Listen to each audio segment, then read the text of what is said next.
Beredar video menunjukkan Celine Evangelista tengah memangku anaknya yang sedang sakit. Tak pelak, potret kesendirian Celine Evangelista dalam merawat anaknya tersebut pun membuat hati netizen teriris.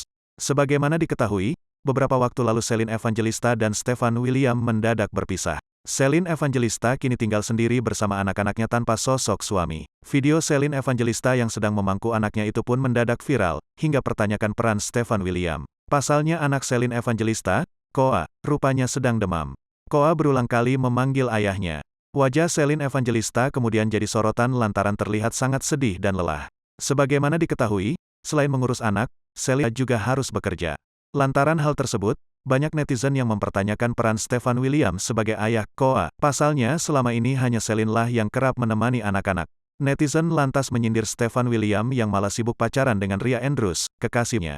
Pasalnya kini Stefan tak lagi malu-malu umbar kemesraannya dengan sang kekasih di media sosial. Sampai-sampai banyak yang menyebut Stefan William mengalami puber kedua.